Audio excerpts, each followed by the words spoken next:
Bien-aimés frères et sœurs, vous connaîtrez la vérité et la vérité vous affranchira. Ça, c'est pas moi qui le dis, c'est la Bible qui le dit. Mais moi, je vous dis mieux. Vous connaîtrez la vérité historique, notamment celle de vos ancêtres kémites, et vous aurez une vision globale de ce que c'est que la vraie souveraineté politique. J'ajoute, vous reviendrez à la spiritualité africaine ancestrale et vous comprendrez les enjeux de l'indépendance économique. Et pour terminer, vous accepterez votre identité culturelle kémite et vous obtiendrez deux choses. La première, c'est la paix. La seconde, c'est le développement, à une condition. L'unité de toute l'Afrique noire, l'unité de tous les Noirs du monde entier. Otep à tous, bienvenue sur la chaîne des panafricanistes par essence, par conviction et par excellence. Celle des citoyens kémites par nécessité et obligation de combat. Nous sommes une chaîne qui n'est guidée que par nos ancêtres et rien que par les ancêtres qui appartiennent à l'égrégore du monde noir. Par conséquent, nous ne croyons en aucun Dieu venu de l'étranger. Toutefois, cette vidéo n'est aucunement destinée à inciter à la haine ou à la violence, car nous menons un combat qui est d'abord et avant tout spirituel, intellectuel et démocratique. Ensuite, il est politique, géopolitique et géostratégique. Contre l'impérialisme, le colonialisme, le néocolonialisme et l'endocoloniat, qui sont tous qualifiés de crimes contre l'humanité. Nous menons ce combat sur la base du principe fondamental que nous avons hérité de nos ancêtres kémites, qui est celui de la Mahat, c'est-à-dire solidarité, vérité et justice. Vous êtes donc en droit de connaître la vérité, et nous avons l'obligation de vous dire la vérité, rien que la vérité, afin que justice soit rendue au continent africain. Et ça, c'est notre modeste contribution dans cette noble lutte en faveur de la souveraineté, la dignité, la solidarité et l'unité africaine. Ça, c'est ce que nous appelons le panafricanisme. Bien-aimés frères et sœurs, l'ancien président mauritanien, le général Mohamed Ould Abdel Aziz, a été l'invité de France 24 et RFI. Comme d'habitude, les journalistes américains ont invité un autre rigolo, un paillasson, pour venir faire son cinéma à la télévision française. Monsieur est allé en France pour se faire soigner. Comme il ne peut pas se faire soigner chez lui, en Mauritanie, il a été président pendant plus de 10 ans. Mais lui, il n'a pas mis des hôpitaux chez lui, il est obligé d'aller en France pour se faire soigner. Et en France, on lui fait le chantage. On l'invite, on lui rappelle d'abord que vous êtes recherché par la justice, que vous allez aller en prison. Que vous avez eu le pouvoir d'abord par deux coups d'État, à la suite de deux coups d'État. Lui aussi, en fait, il avait fait un coup d'État dans un coup d'État. Et il tente de ridiculiser le gouvernement malien, que c'est un gouvernement qui n'arrive pas à régler les problèmes du Mali. Vous avez un gros titre de France 24, RFI et autres, et toutes les chaînes françaises, les médias mensonges, qui dit que lui, il a accusé le Mali d'avoir invoqué des accusations invraisemblables. Mais ce monsieur, quand il a parlé là, je ne sais pas s'il était sous l'effet de la drogue ou s'il avait bu, il était sous complètement, ou bien il était normal. Parce que, en fait, moi quand j'écoute attentivement ce qu'il a dit, mais il est venu apporter de l'eau dans le moulin du gouvernement malien. En voulant critiquer le gouvernement malien, il est venu renforcer la position du gouvernement malien. Que dit l'ancien président Abdel Aziz? Il dit que la France, avec Barkhane, quand ils sont venus en 2013 jusqu'en 2014, ils auraient lutté contre le terrorisme. Mais après, ils ont arrêté. Ils ont arrêté, mais ils sont restés là 9 ans. Pour faire quoi? Le monsieur vous dit, Ils sont arrêtés là pour négocier avec des terroristes. Ah bon? Mais nous, on ne savait pas ça. Et il n'y a pas que ça. Il dit que ces terroristes, en fait, c'était des trafiquants de drogue. C'est la France qui a fait d'eux des terroristes. Il n'a pas pris le soin, bien entendu, de rappeler que c'est la France qui a bombardé, détruit la Libye et tué Kadhafi. Et de là, ils ont pris ces terroristes, ils l'ont amené dans le Sahel. Non, ça, il n'a pas dit. Mais il dit quand même que... Et c'est ça que moi, je retiens. Que la France a formé des terroristes. Parce qu'elle a pris des trafiquants de drogue, elle en a fait des terroristes, et après, elle les a transformés en hommes politiques avec lesquels elle devrait discuter. Et la France a ouvert des négociations avec eux. Vous vous rendez compte de ce qu'il a dit? Mais que dit le Mali? La plainte du Mali au niveau des Nations Unies, c'est quoi? C'est justement ça. Plus grave, il accuse la France d'avoir armé des populations civiles dans le nord du Mali. Donc, il expose la France. Vous voyez, France 24 a caché cette information. Mais quand vous écoutez l'interview complètement, vous réécoutez cette interview, vous allez vous rendre compte que non, mais en fait, il a sorti des choses que certainement il aura des coups, hein, on va lui taper sur les doigts. Parce que les gars, ils ne sont pas contents puisque il a dit, c'est pas moi qui ai dit, c'est lui, l'ancien président qui dit. Et c'est pas moi qui l'ai invité, c'est pas moi qui posais les questions. Et vous savez que quand il pose des questions, c'est comme si on vous mettait dans un étau. Hein, on vous encerclait dans un coin, vous ne pouvez pas sortir, vous devrez en fait rester là. C'est ce que l'ancien président mauritanien appelle une erreur de la France et de Barkhane. Cette erreur, c'est laquelle?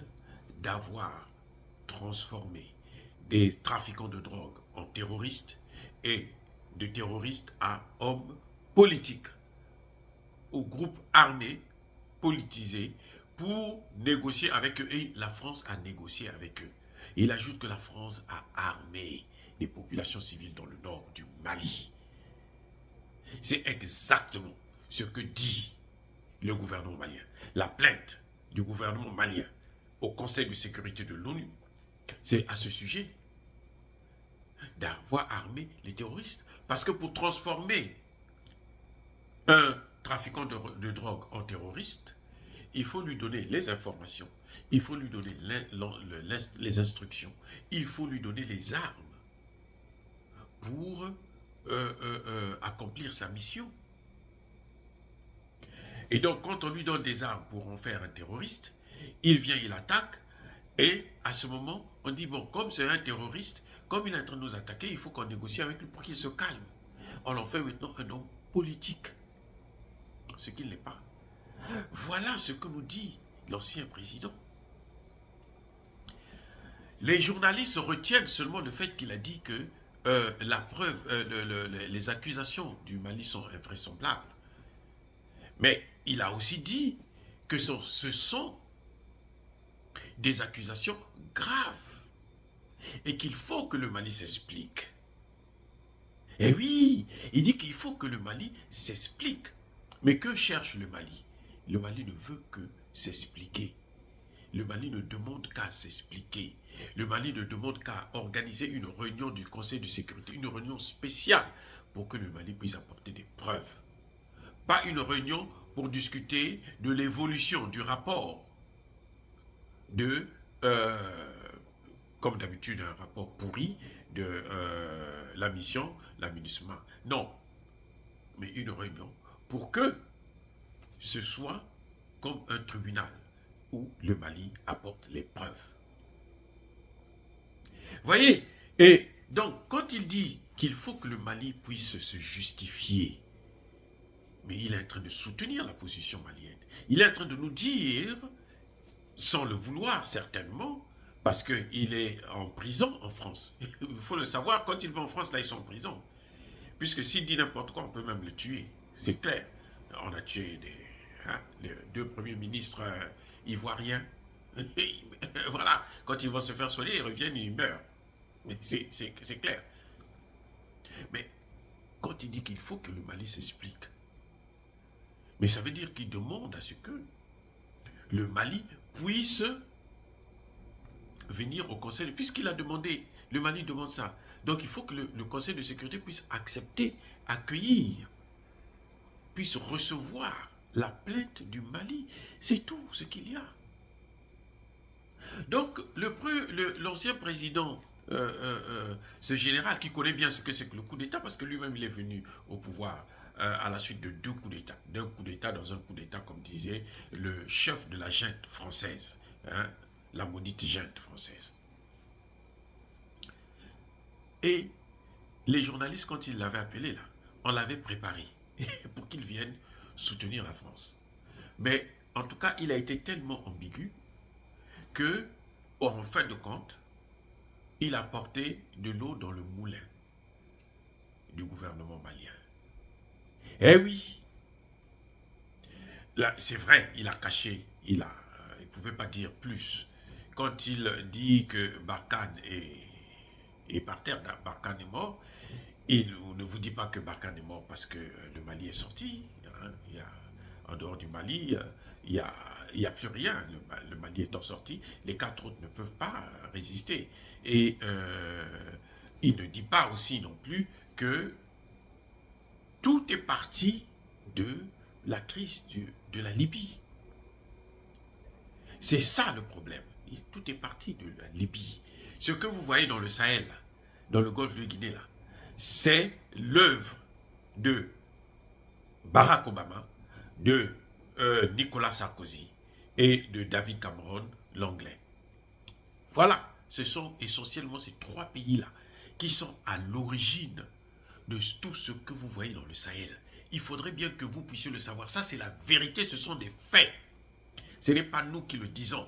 S'ils n'avaient pas détruit le Mali, hein, le secrétaire, la secrétaire d'État américaine à l'époque, Hillary Clinton, a bien dit aux Américains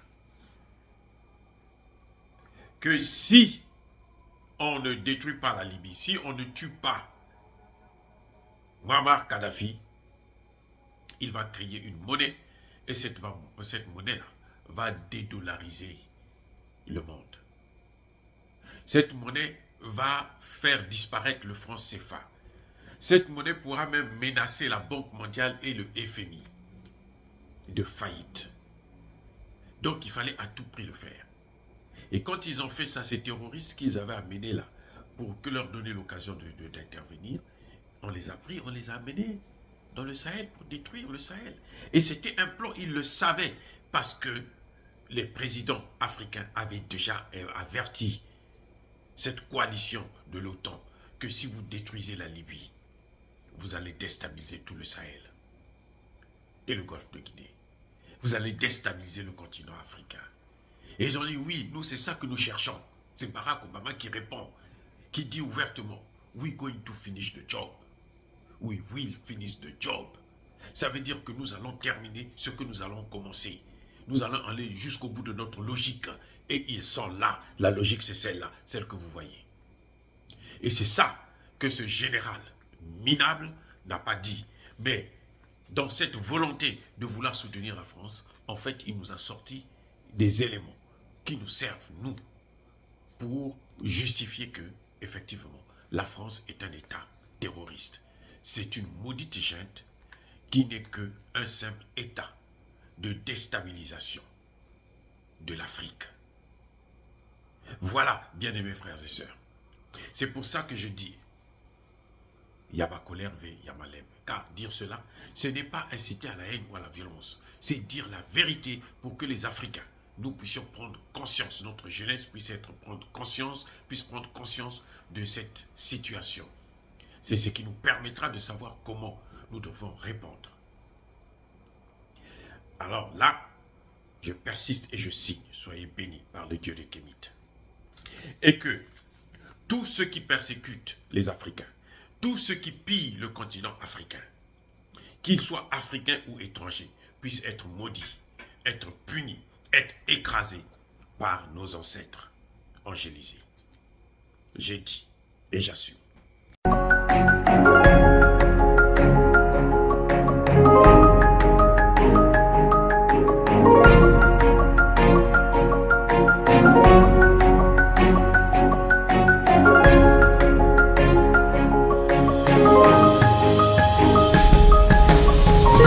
Eux, ils marchent par la foi et non par la vue. Mais moi, je vous conseille vivement de marcher par la connaissance scientifique et historique, notamment celle de nos ancêtres kémites, par les 5 sens et par l'intelligence. À vous, à Pierre.